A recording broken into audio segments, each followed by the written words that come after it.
good YouTube? It's Jojo ASMR here, and welcome back to another video on the channel.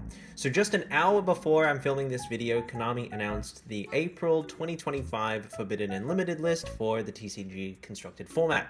And well, I wanted to just give you guys straight off the top of my head my initial thoughts on the ban list, as well as, please take this with a grain of salt, this is me literally just speculating. It might age like milk, but feel free, please. I love having discussions with you guys, so leave your comments down below what you think about the ban list, and if you think I missed out on ranking or talking about any decks that may be relevant for the next format, go ahead and start that conversation down below. So yeah, straight off the bat, I think this ban list is really good. I think what I love most about it is it addressed some of the most degenerate cards, I think, that are prevalent in the game at the moment, like Crossout and Triple Tactic Talent. 2025 Yu-Gi-Oh! A lot of the time has felt like comparing hands. If you open Starter, Extender, Crossout, your opponent opens 2 to 3 hand traps, and you just compare hands. But the fact that they have finally addressed Crossout and Talent, I think, is so good. Losing 4 copies of those cards, I think, is massive. Hitting Dimension Shifter to 1, whilst I'm biased and I play my favorite deck in the game plays that card, I think it's so good that they finally hit that card. It just promotes so many non-games, and so those cards in itself already make this ban list to me amazing. Whilst I disagree with a lot of like the semi-limit and the way Konami approaches some of their consistency hits, I think in general just Crossout, Shifter, and Talent getting hit are huge and will have massive ripple effects in the game from now on. So with that being said, why don't we go straight into the ban list? And these are some of the decks that I just thought off the top of my head, which I think will be relevant for the upcoming format. Keep in mind this doesn't take into account Duelist Advance, which is the next upcoming core set, which has a lot of really strong Cyber support and tons of other cool stuff too. We also have the Yummy cards that are coming out eventually, so that's not really talking about that. This is just for the immediate near future. So straight off the bat, we're going to talk about is Mermail. Now this deck had a fantastic performance, specifically at the most recent YCS at Houston, but it's also been seeing incredible results around the world, and the deck is just fantastic. And even though it has lost Bahamut Shark, which means you get one less loop with Dragoons and you don't get totally awesome, I think that this deck is still in a fantastic position, and I think it's got a lot of potential behind it, for the biggest reason being there is no more there's no more Dweller. So no Dweller is huge. This deck has a lot of potential, and even without Toad access, without Bahamut Shark, even without that extra Dragoons loop, there's no Abyss Dweller, and you've also got to deal with Dimension Shifter a lot less now that it's at 1 copy. So that's huge. So Konami giveth, Konami taketh. You're losing some of that power ceiling, but in return you still have 3 Minstrel, you still have Mulan Glacier, you don't have to worry about Dweller or Shifter as much, and I think that for now I'm very confident that Mermail will be probably one of the best decks in the room, but just for now, because there's no data to go off, I'll put it in a really good position. And that's in general the trend you're going to find with this video. A lot of these decks are all good. They actually did a pretty good job hitting decks here and there, to the point where I think this is actually going to be quite a diverse format. The biggest winner of this entire ban list was Fiendsmith. Yeah, I can't believe they didn't hit any Fiendsmith cards, but might be a hot take, but I actually like the Fiendsmith card a lot. I think that they add a cool layer of depth to a lot of decks. They didn't ban Moon, so it's still very accessible, and tons of decks can still, splash this engine in, which I think is cool and creates a lot of unique deck building.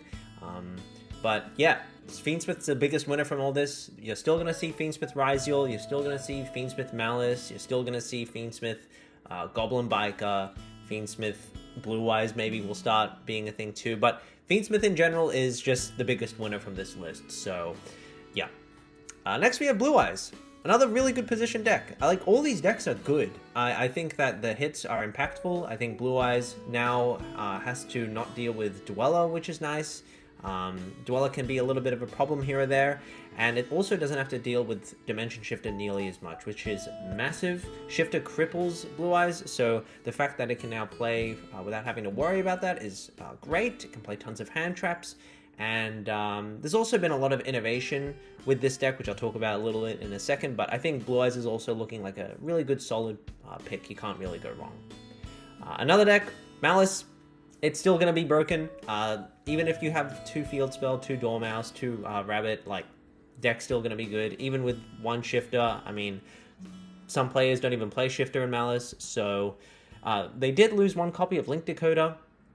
So Link Decoder being banned, I'm sure is going to change some of the combos as well as Nightmare Griffin, but I'm sure that the Malice players will innovate something else. I mean, the cards are just so good, but I'm expecting Malice to be maybe at like the bottom end of the best decks, but yeah, still looking really solid, very promising, and with Duav, the deck's going to get really strong as well.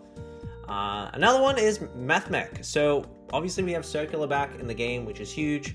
I don't know where this is going to end up. Perhaps the Malice players will start splashing in a Mathmech engine, because it's all good Cyburst cards, right? So very, very possible. I have absolutely no idea where Mathmech is going to be.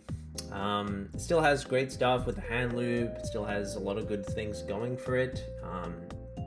Last time it was playable, the Mole Charmies won in the game, so I can't exactly say for certain where I think this deck will be, but we'll see if it has been able to keep up with the times. Memento. Yeah, great deck. It just won a YCS. It hasn't lost anything. Dweller's banned. None of its cards got touched. You can still even play Fiendsmith Memento if you want. So yeah, this deck, very strong. Nothing really to be said here. Crystron, also really good. No Dweller, which is huge.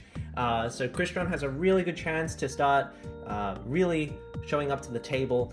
Without Dweller, that's massive. Without Shifter, that's also massive. So Crystron players are loving this ban list, and I'm looking forward to playing Crystron too. Ryziel, same thing.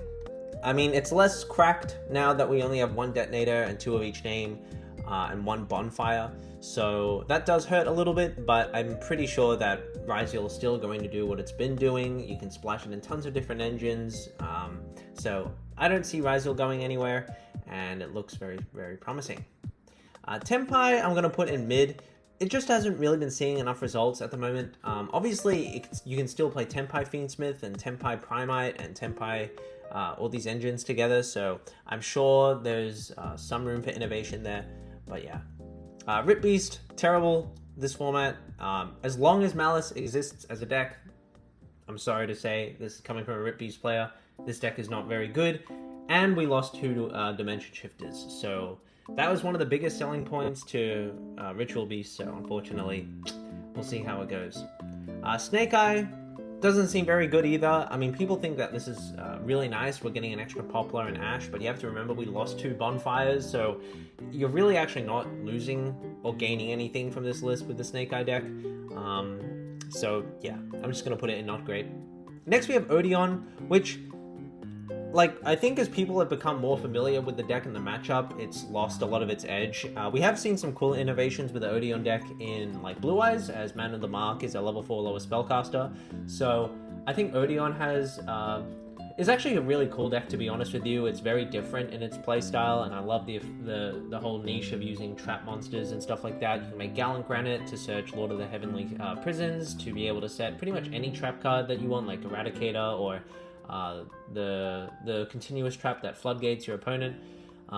So I think it's really cool, the Odeon deck. I just don't know if it's as unfair as the other decks, and whilst it does play around certain things, if you play the pure trap version of the Odeon deck, like it plays around the Mole Charmies and Nibiru and hand traps, it really lacks a lot of power going second, in my opinion. And if you don't draw non-engine with the trap version of the Odeon deck, the control version, you just lose. So then you need to start playing Fiendsmith cards, in my opinion, but then if you add that, you start playing into other things. So in general, I think Odeon's got a lot of cool things going for it, and it's really nice to see, like, very refreshing to just see a new deck. Mitsu, I think, is Mitsurugi Ryziel still going to be very strong. There's nothing really to be said here. I just think, though, that in 2025, when you're having to play with multiple cards to perform your combo, it's just not as fast as some of the other decks. But with that being said, when it does go off, it feels unstoppable. So, and then finally we have Fire King. which it's just Fire King. I mean, people say that Dweller hurts this deck, but a lot of the time you are resolving your trigger effects. Your effects in your opponent's standby phase in the next standby phase. So, yeah, not too impressed with Fire King. I think it's okay. Has a few things going for it, but yeah, this is pretty much how the format's looking. I think it's looking very diverse. All of these decks are honestly playable, and I think that's what's awesome. And this format looks really fun and diverse. So yeah, let me know your thoughts down below, and we'll see you next time. Bye.